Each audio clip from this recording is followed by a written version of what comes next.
లేకపోతే ఏదో ఒకటి చేస్తాను అది అని చెప్పేసి అమ్మాయిని తీసుకురమ్మనేవాడు. నేను ఎవరిని తీసుకెళ్లేదాన్ని కదా, వేరే వాళ్ళకి ఫోన్లు చేసి అమ్మాయిని తెప్పించుకునేవాడు. నాతో పాటు బీచ్కి వచ్చింది వేరే అమ్మాయి అండి, వేరే వాళ్ళు పంపిస్తే అమ్మాయిని తీసుకొచ్చారండి బీచ్కి. అయితే ఇంకా అలా నచ్చుక అమ్మాయిలతో తిరిగేస్తున్నాడు అని చెప్పేసి నాకు కోపం వచ్చేసి నేను ఉండనని చెప్పేసి మా ఇంటికి వచ్చేసానండి. మా ఇంటికి వచ్చేసిన తర్వాత మళ్ళీ మా అమ్మాయిలతోటి మాట్లాడి మళ్ళీ తీసుకెళ్లారండి. తీసుకెళ్ళిన తర్వాత మళ్ళీ ఇంకా అలా కంటిన్యూ కొట్టేసాడండి. ఇంకా కన్నుపగులు కొట్టేస్తే ఇలా ఫోటోలు ఉన్నాయి, వీడియోస్ ఉన్నాయి, అన్ని నా ఫోన్ లో ఉన్నాయి.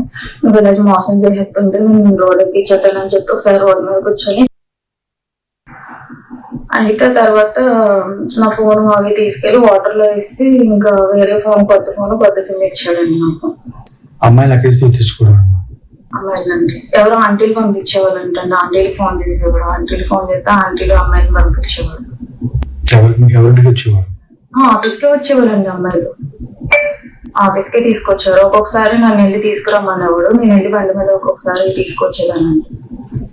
దింపడానికి వెళ్ళినప్పుడైతే యాక్సిడెంట్ అయిపోయి నా కాల్ అప్పుడు విరిగిందండి. అప్పటి నుంచి ఇంకా ఆఫీస్కి వెళ్ళడం మానేసి గొడవలు పెట్టుకుని ఇంకా వెళ్ళట్లేదండి ఆఫీస్కి. అతని పేరేం పేరమ్మా, అతను ఏం చేస్తాడు? అయినా నేను పరిచయం అయిన కొత్తలో అయితే ఆయన ఏం చేస్తాడు అన్నది ఏమీ తెలియదండి. వేరే వాళ్ళు ఇలా అబ్బాయి ఉన్నాడు అయ్యి అని చెప్పేసి నాకు పెళ్ళయిందండి. పెళ్ళైపోయి నేను విడాకులు కూడా అయిపోయాను. ఇంక నేను ఇలా బతుకు తీరు కోసం ఏదో ఒకటి చిన్న జాబ్ అన్నది ఏదన్నా బ్యూటిషియన్ అన్నది చేసుకుంటూ ఉంటాను. ఆ బ్యూటిషియన్ అన్న ఆంటీ తీసుకెళ్లి పరిచయం చేసిందండి. ఈయన పేరు ఈయన ఎవరో కూడా నాకు తెలియదు దేవారు వచ్చేంత వరకు అండి. తర్వాత నేను గోల్లా జయప్రకాష్ నాయుడు, నేను జడ్పీటీసీని వేరే అవసరానికి అని నేను చెప్తేనే నాకు తెలిసిందండి. అయినా సరే 1 year రిలేషన్ లో కంటిన్యూ చేసామండి. రోజు ఆఫీస్ లోనే ఉండేదాన్ని, వంటలు చేసేదాన్ని, రోజు ఇంకా అక్కడే ఉండేదాన్ని. ఆఫీస్ లో వర్క్ చేసేదాన్ని? వర్క్ లేదండి, వంట చేస్తే ఇంకా అలా వైఫ్ కింద అలా ఉండిపోయినానండి నేను.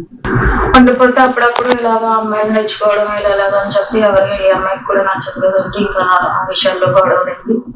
ఇంకా అలా కొంచెం ఇల్లు ఎత్తానని చెప్తే ఇల్లు కోసం 10 లక్షలు ఇస్తే ఆ 10 లక్షలు వేరే డబ్బులు నేను ఇంకా వేసుకొని ఇల్లు కొంటానయ్యి అని చెప్పి ఎక్కడో చిన్న ఇల్లు చూపిస్తారు. నేను నచ్చలేదంటే నా డబ్బులు ఎత్తలేదండి. నా బంగారం దగ్గర పెట్టుకున్నాను, నా బంగారం కూడా ఇవ్వట్లేదండి. రేపు నా లాగరికి ఇస్తాను, రేపు ఇస్తాను, ఎల్లుండి ఇస్తానని చెప్తున్నాను.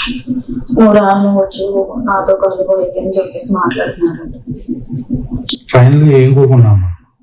నాకు నా డబ్బులు నా బంగారం ఇస్తే చాలండి.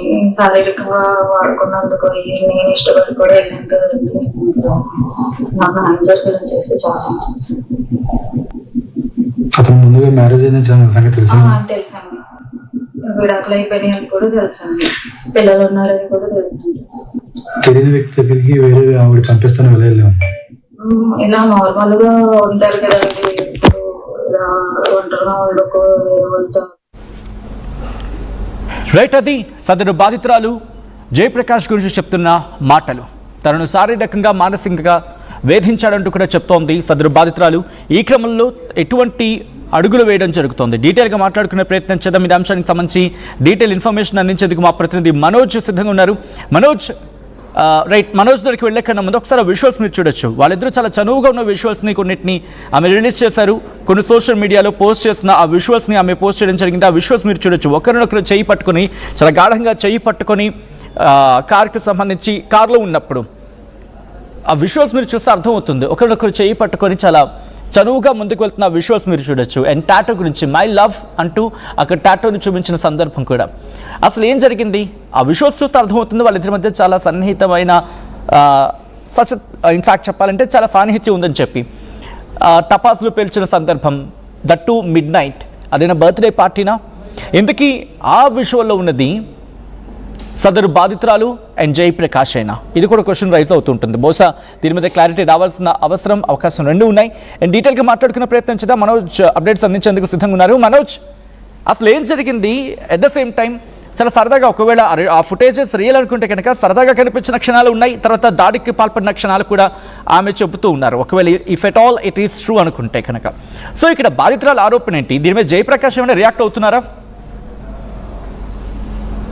Thank you Sachin. వాస్తవంగా ఇక్కడ కొండా జయప్రకాష్ గురించి ముఖ్యంగా తెలుసుకోవాల్సింది ఏంటంటే గత వైసీపీ ప్రభుత్వంలో జరిగిన స్థానిక సంస్థలకు సంబంధించిన ఎన్నికల్లో రాష్ట్రంలోనే జడ్పీటీసీకి సంబంధించిన ఎన్నికల్లో మొట్టమొదటి జనసేన జడ్పీటీసీ అని చెప్పుకోవచ్చు. అయితే అప్పటి నుంచి కూడా కొండా జయప్రకాష్ నాయుడు భీమవరం నియోజకవర్గంలో చాలా యాక్టివ్ రోల్ పోషించారు. అప్పట్లో వైసీపీ ప్రభుత్వం కూడా కాస్త ఫైరింగ్ గా ఉన్న నేత జనసేనలో ఎవరన్నా ఉన్నారంటే కొండా జయప్రకాష్ అని చెప్పాలి. అయితే అప్పటి నుంచి కూడా భీమవరం నియోజకవర్గంలో తనకంటూ ఒక మార్క్ వేసుకున్న కొండా జయప్రకాష్ నాయుడును చాలా మంది దానికి సంబంధించి కొంత టీం కూడా ఏర్పాటు చేసుకున్నారు. అయితే ఈమె కూడా ఎవరైతే మద్దాల విజయలక్ష్మి ఎవరైతే ఉన్నారో తను కూడా ఈ జనసేనకు సంబంధించి పార్టీ సిద్ధాంతాలతో పాటు కొండా జయప్రకాష్ నాయుడుకి సంబంధించి ఆ ఆఫీస్ దగ్గర జరుగుతున్న కార్యకలాపాలకు ఆకర్షితులై ఆమె కూడా ఆయన కార్యాలయం దగ్గరికి వెళ్ళింది. తరచూ వెళ్లడంతో జయప్రకాష్ నాయుడు కూడా ఆమెను దర్శించుకున్నారు. అయితే వీరిద్దరి మధ్య జరిగిన ఈ నేపథ్యంలో ఈ పరిచయం కాస్త ప్రేమగా మారింది. అనంతరం వీరిద్దరూ కలిసి సహజీవనం కూడా చేశారు. అవన్నీ కూడా మనం వీరిద్దరూ మాట్లాడుకున్న వాయిస్ రికార్డ్స్ లో స్పష్టంగా వినిపించారు. అయితే ప్రస్తుతానికి అయితే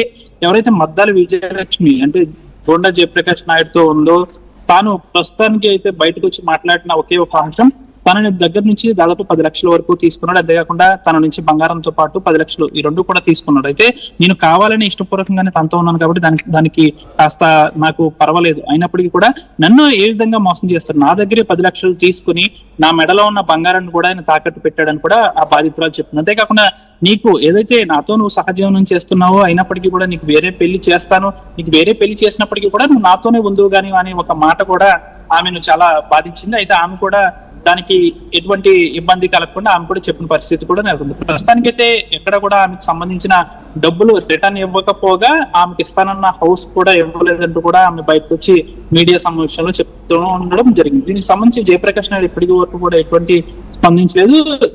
ఈమె ఎవరైతే మద్దాల విజయలక్ష్మి తాను కూడా పోలీస్ స్టేషన్ కంప్లైంట్ పెట్టేందుకు సిద్ధంగా ఉంది. అయితే వీరిద్దరి మధ్య గత కొన్ని రోజులుగా కూడా అంటే ఎన్నో ఏళ్ల నుంచి కూడా సంబంధాలు బాగానే ఉన్నప్పటికీ ఈ మధ్య వీరిద్దరికి కాస్త ఇబ్బందులకు గురవడం, ముఖ్యంగా ఫైనాన్షియల్ విషయంలో వీరిద్దరికి మధ్య తేడా రావడంతో ఈ విధంగా జరిగింది. పెద్ద ఎత్తున అంటే దాదాపు విజయలక్ష్మి చెప్తున్న బాధితురాలు విజయలక్ష్మి చెప్తున్న దాని ప్రకారం నేను 10 లక్షలకు పైగా అతనికి హ్యాండ్ క్యాష్ ఇచ్చాను, అంతేకాకుండా అప్పుడప్పుడు నా దగ్గర ఉన్న నగదును కూడా బ్యాంక్ లో తాకట్టు పెట్టేవారంటూ కూడా ఆమె చెప్పుకొస్తున్న పరిస్థితి. ఎప్పుడైనా డబ్బులు అడుగుతుంటే నా దగ్గర ఎక్కడా డబ్బులు లేవు, ఇటీవల సంక్రాంతి కోడి పందాల్లో దాదాపు లక్షలాది రూపాయలు నేను పోగొట్టుకున్నాను, ఇప్పుడు నా దగ్గర డబ్బులు లేవంటూ కూడా దీనిపై ఆమెకు జయప్రకాష్ నాయుడు చెప్పడంతో ఇవన్నీ విసిగి చెంది కూడా ఆమె